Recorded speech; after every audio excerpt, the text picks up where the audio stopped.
Guys, before yung bath time ni Cola and ni Latte, eto. Cola! Oh, si Cola at saka si Latte! So, before yung bath time nila, ipapakita ko muna sa inyo yung mga ginagamit ko before, during, and after ng bath time nila. So, before, ang una kong ginagamit talaga is itong Brit Multivitamins. So, itong Brit Multivitamins, everyday naman to kasi vitamins talaga nila to. So, pinapainom ko talaga sa kanila to. Actually, ano siya? Para makita nyo din. Para siyang treats. Ayan, ganito siya. Super favorite nila to. So, isa lang per day. Ayan o, di ba lumapit? Okay, so dahil gusto nila, pakainin na natin. Nakakaawa naman na amoy eh. Sige, sige. I'll go. High five! High five! Turn! Sit! Okay. Good boys! O, diba? So, yon. Yan yung unang step natin for them. And then next, ipapakita ko sa inyo yung ginagamit nila na shampoo. This one, I ordered this online. It is the Better Pets Daily Shortcake. So, itong shampoo na to is a strawberry scent. And it promotes coat health and smoothness with a long-lasting sweet strawberry scent. Hypoallergenic siya, paraben-free, and vet-approved. Actually, sobrang well-recommended dito. And sobrang legit yung nakalagay dito na long-lasting yung scent niya. Kasi, pag pinaliguan ko sila, siguro mga few days after, amoy mo pa rin yung strawberry scent sa fur nila, dun sa hair nga nila. So, if you guys want to buy this as well, pwede ko siyang ilagay sa description box below para makapag-purchase din kayo. And para super bango ng mga fur babies natin. Then, also, we also have this one. Kung gusto ko naman sa mga other days na kailangan na mabango sila or aalis kami, mag-SM or mag-BBGC before or kaya dito sa Cebu, magmo-mall. Ito, yan. The Better Pets Powder Dust Long-Lasting Fragrance. So, sulfate-free siya, paraben-free, and made with natural conditioners. For dogs and cats pala to. So, mas gusto ko actually yung isang scent. Color yellow yun eh. Nalimutan ko kung anong scent. Pero mas mabango siya for me. Pero dahil nakaubos na ako ng isang bottle nun, medyo nagsawa na ako sa scent niya. So, trinay ko to. And this one naman is more on sa vanilla side. So, medyo sweet din yung scent niya. Pero hindi ko siya masyadong ginagamit sa dogs ko, kay Cola and Latte. Kasi nga, medyo, di ba, sensitive yung nose ng mga dogs. So, better kung hindi tayo masyadong nagpapabango sa kanila. So, after, ang ginagamit ko is this one. Sorry, wala akong lalagyan. Pero gamit na to, ha? Wala kasi yung lalagyan. Baka mawala. So, dito ko lang binili to. Sa Pet Express, ayan. So, ito yung toothpaste nila. Purry ang brand. Toothpaste for dogs. So, fresh mint yung flavor. And then, wait lang. Yan, tinutoothbrush ko sila. Actually, ginagamit ko naman to morning and evening or alternate kasi nga may isa pa ako, 'di ba, yung spray. So, yan, ito, tigisa sila. Ayan. Para makita nyo. So, nilalagay siya dito. Mas gamit ko to, itong sa finger, kasi ayaw nilang magpa-toothbrush. Hirap na hirap ako, pero pinipilit ko kasi nga, mas mahihirapan ako pag nagkaroon sila ng dental problems. This one naman, yung diaper nila. Baby Boo Doggy Diapers. So, ito yung diaper nila. 14 pieces to, tas extra small. If sa Pet Express nyo siya bibilhin, it's worth 189. Pero may nabibilhan ako nito online. Binibili ko siya online. Nagkataon lang na kailangan ko ng reserve kasi matagal dumating yung mga deliveries or packages dito sa Cebu. Usually kasi it takes around 2 weeks para ma-receive ko yung mga items. Unlike sa Manila na mga 1 week lang nandun na or mga 3 days. So, nagme-make sure lang ako pag napapapunta na ako sa mall, nagre-reserve ako kahit isa or dalawa nito para at least hindi ako maubusan kasi hindi sila sanay ng hindi naka-diaper. And then, syempre ito, Unilove Wet Wipes. Baby wipe siya. Kasi mas mahal yung sa dog wipes. And nag-work fine naman siya sa dogs ko, kay Cola and Latte. Okay naman tong Unilove and unscented naman siya. So, okay naman siya sa aking mga fur babies. And then, next would be this one. Ayan. Pag hindi ko sila tinutoothbrush, ito ang ginagamit ko. Bioline or Bioline. Teeth cleaning spray. So, yan. And then, pag pinapalitan ko na sila ng diaper, pinisprayan ko sila nito. Yan. So far, kakatry ko lang to, itong All Kind Pet Naturals Fur Fresh Diaper Changing Spray. And hindi naman sila allergic, so okay siya. Mas nalalesen yung pagkapanghe nung smell pag pinapalitan ko sila. Kasi nga, di ba, lagi silang naka-diaper. Tapos, madalas mahahaba pa yung mga flights. And this one naman, yung sa mga sugat, tsaka sa mga rashes nila or mga redness. Yan. Napakita ko na doon sa mga previous vlog ko. Nano Clea Spray.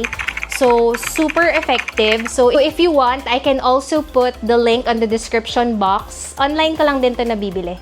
And then after, is yung damit pala nila. So, we do have the wrap. So, para hindi nila kagatin or ngat-ngatin tong diaper, nilalagyan ko pa ng cloth wrap. Yan. Para protected. Then after, is yun nga, yung damit nila. So, for today, syempre, pink day today.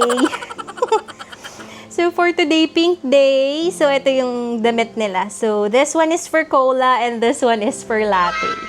So, yun lang naman. So, samahan niyo ako guys sa pagpapaligo ko sa kanila. Medyo chaotic to, but let's do this. Ito ang reality ng pagpapaligo ko sa kanila weekly. So, let's go.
Ito niya ang mga kalat-kalat sa aking paligid.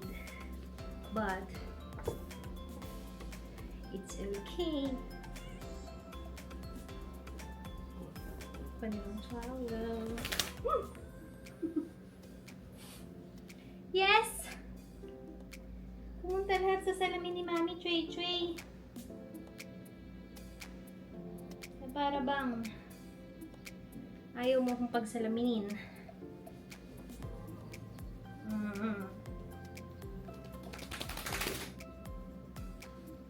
Super basa ba, Chway Chway? Ito na nga, oh. Blower pa nga kita eh.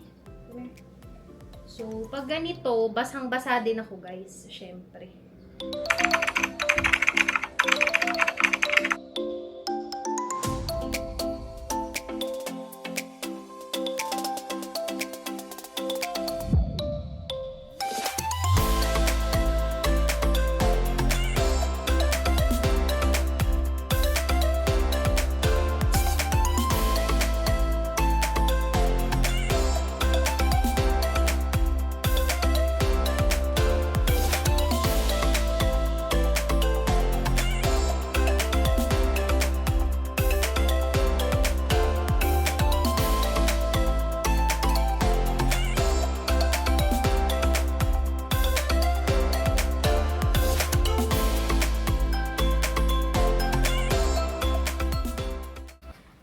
Tayo naman, Kuya Cola. Tayo naman. Tayo na tayo. Huh? Dito tayo. CR. Look at the camera. Hi! Liligo na po kami.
Hello!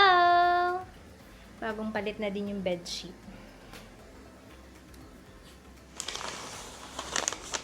So yan, dahil super haggard na natin at tapos na akong magpaligo sa kanila and napakita ko na sa inyo yung mga konting clips kung paano ko sila pinapaliguan, deserve kong kumain ng masarap.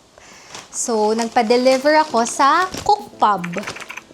Sa Cookpub to. Cookpub. Sa Grab ko lang siya, pinapa-deliver. And Korean restaurant siya. Sobrang sarap nito. Sirain na natin. So, ngayon, may kasama palang rice yun nga pala. Okay, so, may kasamang rice. Kasi hindi ako nag-order ng rice.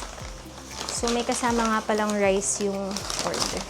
So, this one is yung Korean fried chicken. Ito ba yun? Ayan. Oh my goodness. Look at that. Sobrang sarap. Yan. Legit siya na Korean restaurant. Super legit. Super sarap. So, eto, baon ko siya sa flight tomorrow. Mag-share tayo sa mga kalipad. Kasi mahaba-haba yung flight namin. Ang bango. Egg roll. Kita niya ba? Yan. Ang bango. Gusto to ng mga babies ko pero bawal sa kanila. Kasi may timpla na yan. And then, ang famous, wait lang. Ito yung chopsticks. So, may chopsticks na kasama. Ito ay radish. Pickled radish ata yun. And, tada! Napakita ko na to sa other vlogs ko. So, hindi ko na i-open kasi baka matapon. But, sobrang sealed siya. So, ito ang aking favorite na kimchi jjigae. Pork kimchi jjigae. Favorite ko yan. Dito ko na tinatapos yung vlog and I hope nagustuhan nyo and may natutunan kayo sa bath time ni Cola and Latte. Feel free to comment in the comment section below and don't forget to like, share, and subscribe and click the notification bell para updated kayo sa mga upcoming videos. But for now, be safe and be healthy. Bye guys! Thank you for watching!